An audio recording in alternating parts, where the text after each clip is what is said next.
Welcome again to the Actor's Vow. This is Denise for Arthropod, and we're finally at my favorite episode of the year. Just in case you didn't know, today is my birthday. Not only my birthday, but it's my 25th birthday, which, I'm not having a quarter life crisis, that kind of thing, because I'm pretty happy with my life, I would say that. I heard somebody say the other day that if you have a crisis, it's because you are not very happy with your life and you wish things were different. So I've been thinking about that a lot. But it is definitely a special birthday. If you've been listening to the podcast for a while, or if you've listened to past episodes recently, last year I barely had a birthday. Last year at this time, this date, 4 days ago, I was actually in the hospital and I went through something a little bit pretty much traumatic, and I was very sick. So yeah, I'm very happy that I'm here this year and things have turned around completely. It has been a crazy year and I want to share everything with you in this episode. Maybe someday I will explain a little bit more about what happened last year, but it's something that I'm still definitely dealing with myself, and it's something that I'm still learning to manage and heal. So after I go through that process, maybe I will be able to open up about all that. But this is not a pity party. This is a celebration with all of you. And who else would I want to celebrate than with all of you? I am so happy that I get to do this for another year. And as I did last year, I did 24 things that I learned in my 24 years. This year, I wanted to do the same 25 things I learned in 25 years of life. And I wanted to make sure that they were all different from last year. Of course, the things that I talked about last year, most of them still apply to now, but I wanted to share other things with you that especially probably I've learned this year most recently, or things that I did not get to share the other time. So this episode's going to be very different. We're mostly not going to be talking about acting, and I just want to open up a little bit more and be more vulnerable with you and hopefully teach you something, make you think about something that you hadn't thought about until now. So let's get started. The number one thing that I want to add to this list this year is that social media is toxic and is fake as fuck. And I guess that is something that I've been more involved in this year. Most of you that are listening to this, you probably know that I have a pretty big TikTok platform at this point, and I'm very happy with it, but it's something that came out of nowhere a few months ago, I would say beginning of February this year, and that, it came out of nowhere and it came very quick. And I was active on social media before, but I never had like a big following in anything. I was mostly active on Instagram. I was more of an Instagram person, and I recently just had started on TikTok. Fun fact is that when TikTok came out at the beginning of the pandemic, well, it came out way before that, but that's when I found out about it. I was like, this is like so silly. And like, I refused to download TikTok for a very long time. Then I downloaded and I never did anything with it. Fast forward last year with the things that happened around this time a year ago, my life changed completely. And I decided to take a big leap on things that I actually was scared of doing, like posting a video. I thought that, posting a video and me talking and all that was the most terrifying thing ever. And so I did it. And then my social media grew. And with that, a lot of things have come with that. And I think that there is a lot that we don't realize. And I know you've heard this before. Social media is fake, blah, blah, blah, blah, blah, blah. But I don't think a lot of times we realize to what extent. And I think what is most frustrating to me and what my experience has been is that TikTok especially, and I'm going to talk about TikTok because that's where I am mostly, it's designed in a way that is very unhealthy. It's designed in a way, especially for the creators, that you have to be in it constantly. The algorithm works in a way that if you're not in it constantly, you're going to get punished for it. So there is no breaks. That is our job as content creators, that it's, well, for some of us it's just one of our jobs, we work as other things too, but it is a very big part of our lives. And what other job do you know that you don't get breaks, not even one day a week, right? And if you get breaks, you get punished. I totally understand that there are jobs that are very demanding, but I do think that content creation in apps like this is like that. It is also very tough in the way that it's always looking for validation and to make you feel like you are not enough or you're not doing enough. The TikTok algorithm and the way that social media works, you're always focused on comments, on likes, on views, and it seems like that if you're not growing, you're doing something wrong. It seems like it's always focused on what others want and what others think instead of what you want to do. And I personally don't like that. And I know it doesn't necessarily have to be like that. Of course, there is the some things that you want to do, but you're always so focused on what does my audience want. And that can go in very wrong ways, to be honest. I think a lot of content creation on social media, and now I'm not just talking about TikTok, is done manufacturing something that other people want to see from us, but it's not truly genuine. It's not even artistic. A lot of people that create things that are artistic on social media, how much of it is truly artistic or how much of it is just repeating what they've seen works for the audience and for them to get more likes and more growth, and they just keep doing that whether they like it or not. So I think there is so much to talk about on social media, but I really wanted to make this my first point, and how I hope you're very aware of that, and how all the things that we see on social media, most of them are fake. And I know a lot of people who work on social media like me, and even if they are very genuine on social media, there is so much that you don't see about them. And I'm going to be the first person to tell you that. As much as I try to be genuine and, share things on social media, there is so much that you guys don't know about me, whether you listen to my podcast on my Instagram or on TikTok, whether, any platform that you might think of. That's not 100% me. And that I know that goes for everybody that is on social media. And most pages make it seem like it is 100% transparently them. And then we come up with these issues, and so many mental health issues are arising from that, right? Like us thinking that these influencers and these people have such perfect lives. Like how many times I've posted a picture or a TikTok that was probably pre-recorded, and that day I felt like crap and I was crying and I was hating myself or my body or whatever. And I try to share those things. Sometimes I'll share those things, but you also don't want all your social media to be negative and I'm just going through it and that, and again, a pity party or anything like that. I just want everybody to be aware that not everything that you see is exactly how you see it, and we're all human beings. And I guess also a reminder to be kind, because everybody who is on social media is, again, a human person behind a camera.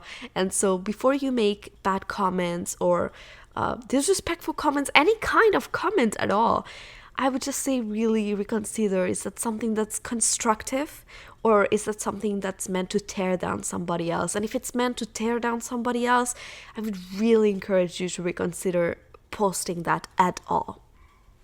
The second point, let's move to the next point. That was a very long one. I promise not all of them are going to be that long.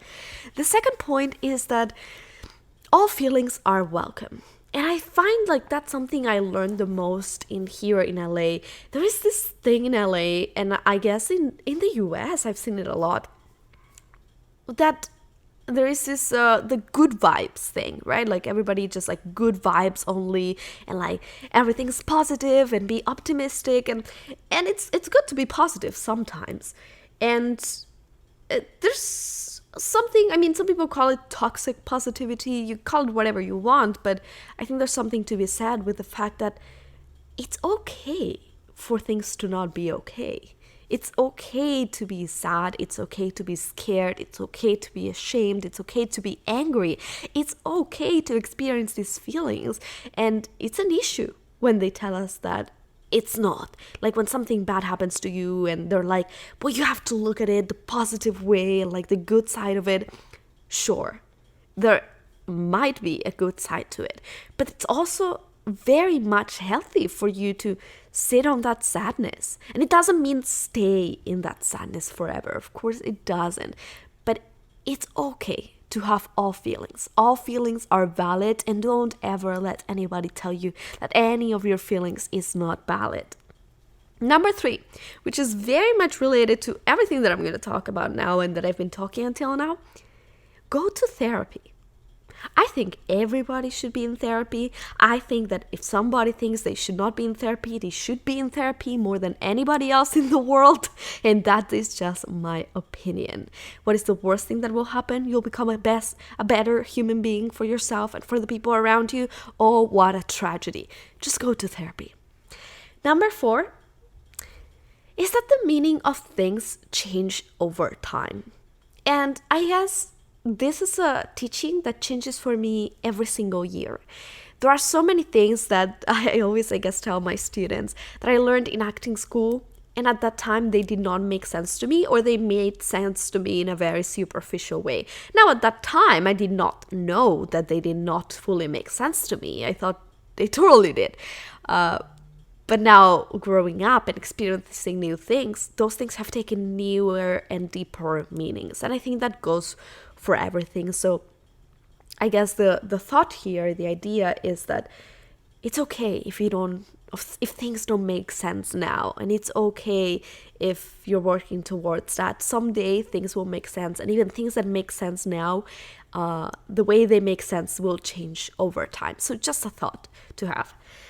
Number 5 is boundaries. And I guess that has been one of my biggest learnings this year and that I've been trying to focus the most. Boundaries. Boundaries are so important. The ability to say no or yes. And I think the issues that a lot of times we've been brought up thinking that being told that putting a boundary is rude. That saying this is what I want, and if you cannot meet this thing that I want, then I don't want you in my life, or then this will be a consequence or whatever. Like, there's nothing wrong with you being clear on what you want and what you don't want. On the contrary, it is very much healthy. And I think a lot of us struggle putting boundaries in so many aspects. I mean, you can struggle putting boundaries with yourself, right? Like, this week I'm going to work out 3 times a week, and a lot of us struggling keeping that boundary that we put for ourselves, or boundaries with other people, right? And with other people, it can be with our partner, it can be with your family. A lot of people are good putting boundaries with themselves and with their friends, but then they struggle with their families because they have a trauma or a toxic relationship with their families. So other people struggle putting boundaries with work, right? I know I do with this one where I'm like, I'm going to take 1 day off a week and then I don't take any day off and things like that. So I think that's important to consider what your boundaries are and try to stick with them as much as you can. Number 6, which is very similar to that, is know your priorities. I have learned that everybody has different priorities, and none of them are right or wrong. Like, just because I have different priorities than you, that doesn't mean that makes me more right than you. It just, that's how I choose to live my life. And now for me, for example, priorities is like love, right? And being happy. For some other people, priorities might be work. And that's totally fine for them, but that's not what works for me. So knowing your priorities and knowing the other person's priorities will save you a lot of time, because your priorities, if they don't match with the other person's, that might be an issue. And that's okay. You just need to be aware of that and maybe let go of that person, or whatever kind of relationship you might have with that person, then reconsider how to move forward. Number 7 is to strive for one day only do what you excel at. And that's something that I've also learned this year. Starting my own business this year and getting more serious, having to handle so many more things, right? Like right now I'm not just acting. I don't just have a podcast. I have a podcast, I'm acting, I have TikTok, I have my own business. there is so much going on in my life, and it's honestly been a struggle, and it's something I'm still learning how to manage all these things and be able to show up 100% as I want to show up to all of them.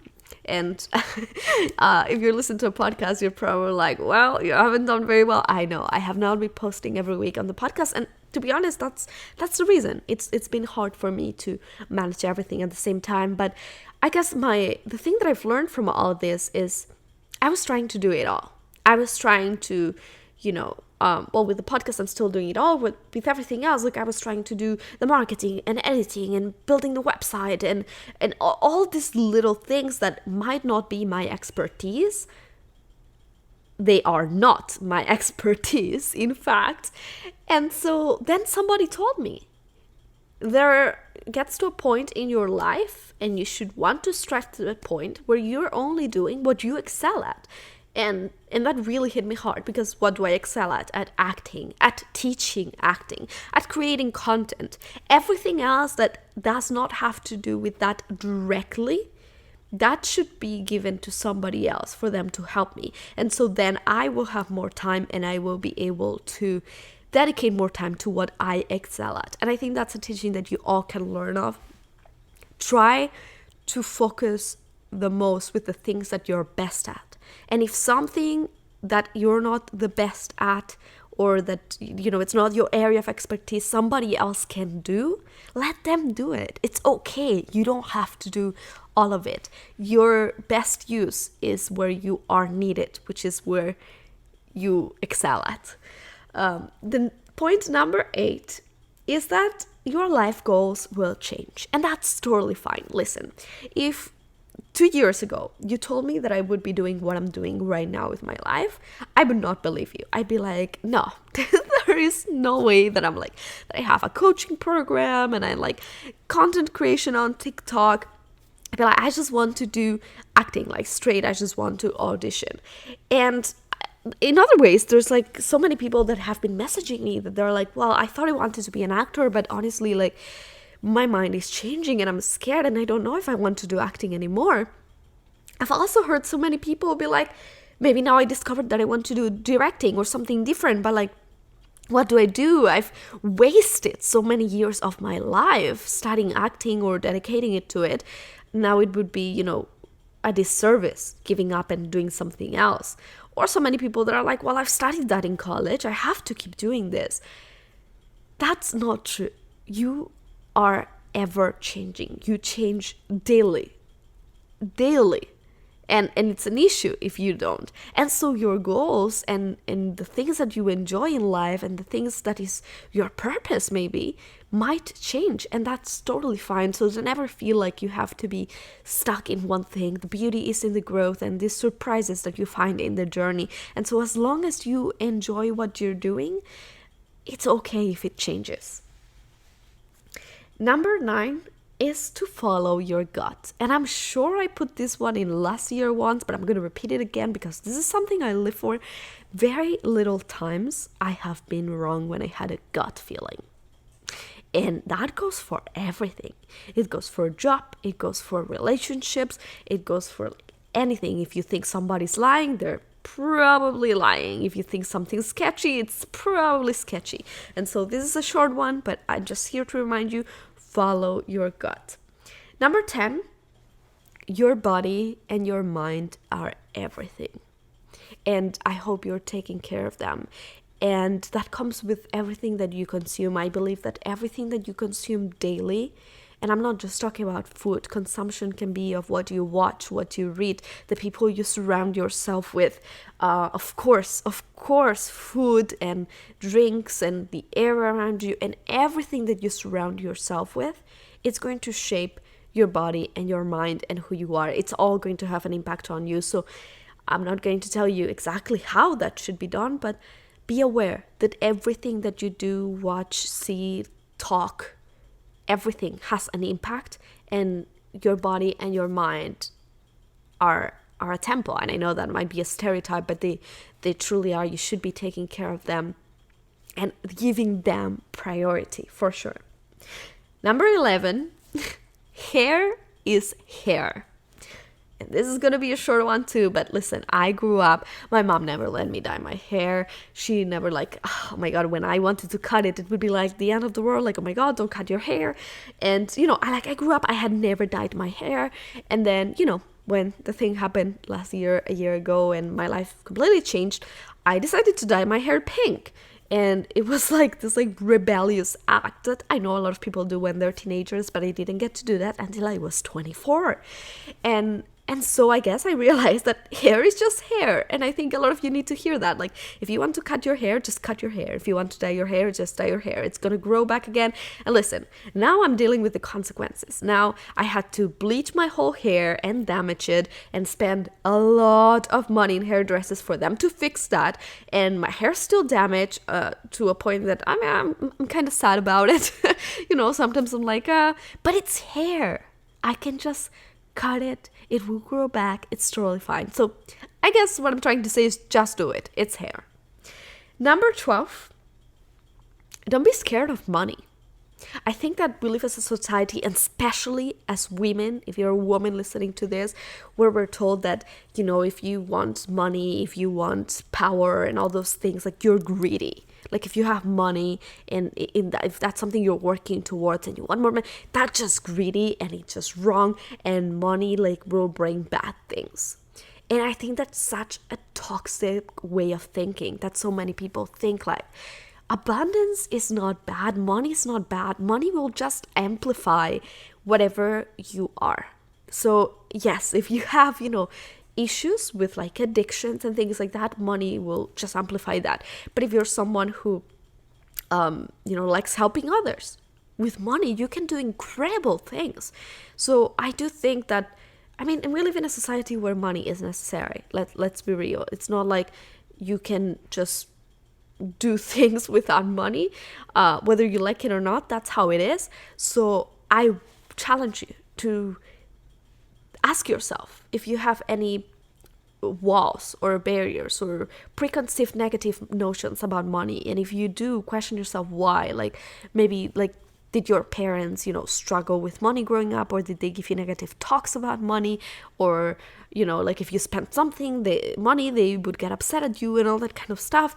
For me, it's been a long journey. I do think that I had and I still have, I guess, in some way, it's something I'm working on, negative ideas about money, but I am learning, actively trying to put in my head that money is not bad and there is nothing wrong with making money, and the most important thing is what you do with that money. Number 13, and this might be controversial, I think that most things can be prevented or even cured naturally.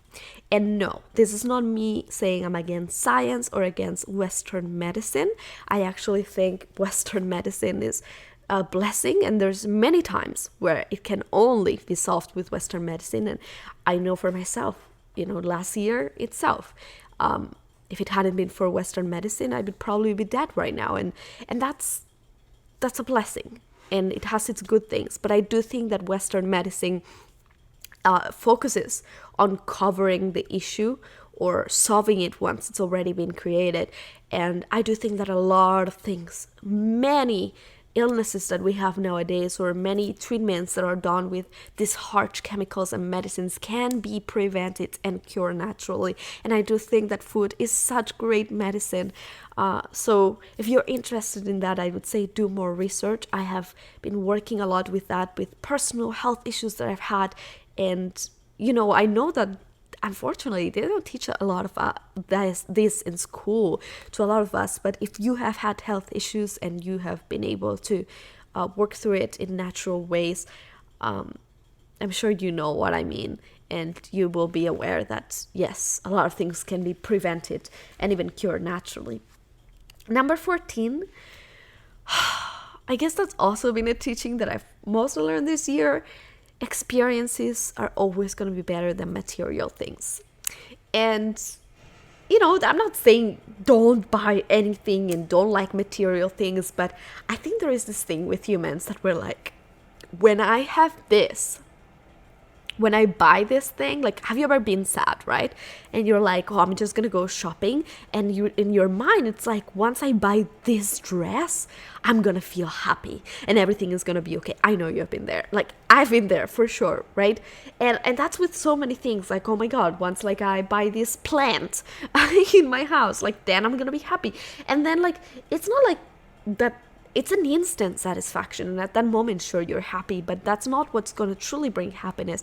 And honestly, like, I found out that I'd rather spend my money way more on experiences, whether it's, good food or going somewhere with my partner or a class for myself, investing in my education and all those things, than buying physical things that will just give me instant gratification and in the end will leave me needing more. So, next time that you're thinking about buying something, I'm not saying don't buy it, because I definitely do spend money on physical things, but consider if maybe there is something else that is more valuable, like an experience. Number 15 is that nobody makes you feel anything, that you are in control. And I think that that's a hard one for people to hear, because you being in control, meaning it can be taken in a positive and a negative way, right? Being in control, it can be like, it's great, I'm in control, but also means that if you're feeling something bad, you are feeling something bad and you're in control of that. And I'm going to give you an example. I mean, I used to be like, somebody would do something and I would be like, they made me angry or they made me feel sad. And so I was sad all day because they made me feel sad. But the truth is that nobody can make you feel anything. They did that and that's on them. Now, your reaction and the way you take it and the way you let it affect you, that is on you. And again, I'm going to bring it back to the second point I made. All feelings are valid, and so it's nothing wrong if you feel sad or you feel angry. But it's not because they made you feel that, it's because you feel that. Where am I? I'm completely lost. Number 16. Made it. Number 16. This is definitely something I have learned this year too, and it goes kind of tied with the material things. Problems never end. And this is something my therapist has taught me, and we have been talking a lot about lately. I used to be this was my mindset. I don't know if I explained this to you, but I was like completely like lost like 2-3 years ago, right? I was broke, no money, didn't know what like I was doing with my life and all that stuff. And so in my mind, it was like, when I make money, when I get auditions, when all these wins, I will be happy, or I will not have problems. Or I'm going to give you an example with my relationship. Like Christian and I, like when we learn to communicate better, we won't have problems. Or when we connect in this emotional level more, everything will be fine, or we will be happy. And that is so untrue with all of it. We as humans like to strive for this like goal of, when this happens, everything will be okay. But that's just a mind trick, and it's not real. Like, problems are always going to be there. And I find it funny how a lot of people are like, when like celebrities or people who are rich talk about having mental health issues or problems, they're like, oh, what problems can they have? They have money and all that. Truly, like, it has nothing to do. If you have money, if you get to the points that you say you wanted to get, you're just gonna find new problems. The problems might be even bigger, like, right? Like, the more money you have, the bigger might be the problems, because the more you might have to lose. Same with that relationship. Okay, your problem now might not be communication, but new problems may arise, right? Like, I don't know, if you decide to have children, the problems are going to be there. If you decide to buy a house, same with school. Oh my God, when I was younger, I'd be like, after high school, everything's going to be fine. I'm like going to make new friends and everything. Oh my God, then college comes, and in college I was like, well, when college finishes, everything's gonna be fine. I'm gonna be in the real world and everything's gonna be great. Well, the problems in college and the problems in the real world are completely different. So just be aware of that whenever you catch yourself thinking, when I have this or when I do this, I'll be happy or I'll be okay. That's never the case. Problems are always going to be there. But the good thing is that you can learn to manage them in a better way. And hopefully you have better problems. That can also be a thing. You can have better problems. But don't ever think that you're never going to have problems. Number 17 is to learn to manage your own emotions. That's a tough one too. A lot of us rely on others, like whether it's your parents, whether it's like your best friend, your sister, your brother, your partner, your boyfriend, your girlfriend.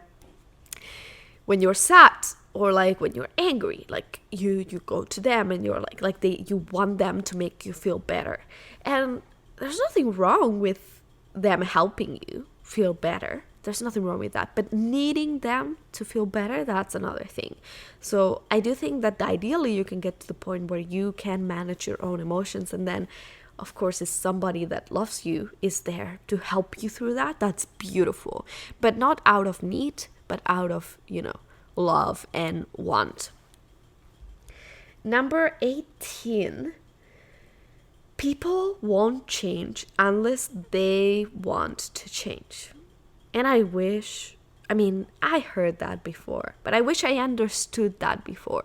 I know a lot of things we hear and people tell us, and we hear them in movies and our parents and, blah, blah, blah, blah, blah. But the same way that people don't change until they want to change, people don't understand things until they go through them. And this is one of them. I've spent so many years of my life trying to change people, like exes, like family members, and you want them to be better, and you put all that effort, and it's truly not gonna happen until they truly want to change. And trust me, people can absolutely change, but they truly have to want to. And what is sad is that most people don't actually want to, because change is scary and change is getting out of your comfort zone, and it takes a lot of effort to change and to even accept that you need to change, or that you're doing something that's wrong or unhealthy. So just consider maybe not wasting your time, because people won't change until they don't want to change, and that's okay. That is their own journey, right? Number 19. Oh my god, we're getting to 25. Know your love language. That has been a very important one in my relationship and generally, knowing my love language. My love language is words of affirmation and physical touch. I know that it's those two. The others, of course, we all like all love languages. I don't think there's anybody that's like, I don't want a gift, or I don't want somebody to do something for me. But I know that personally, those two things are the ones that makes me feel the most loved. Like an example, if you give me a gift, a present, I'm gonna appreciate it. But if you're my partner, of course, and you told me, you look so beautiful today, and I love you so much because of this, that will make me feel a million times better than a gift, a physical gift. And for some people, it's different. So I would say learn your love language. If you don't know what I'm talking about, there's 5 love languages, then you should take the quiz, Google this, and take the quiz. Now, what is important when you have either a boyfriend, a girlfriend, or a family member, or a friendship, is to know what their love language is and to love them on their love language. And I think that's where most people fail. And I learned the hard way, because I used to do that. My partner used to do that. And I think most people do that. We tend to love others the way we want to be loved. And that is an error, because they don't want to be loved the way we want to be loved. They want to be loved the way they want to be loved. So make sure that you learn the love language of the people that you love, so you can put the effort. And it's going to be hard, because what comes naturally to you is the way you want to be loved. But you have to put the effort to make them feel loved. Number 20. We got to 20. Don't let anybody tell you what you cannot do. If you let people tell you what you can't do, you'll never do anything, and most things in history would not have been done. Most things of history that people said, that's not possible, you'll never be able to do that, people proved them wrong. So this is a short one. Just don't let anybody tell you you can't do that. Most things are possible. Number 21. There are very little things in life that there's only one way of doing them.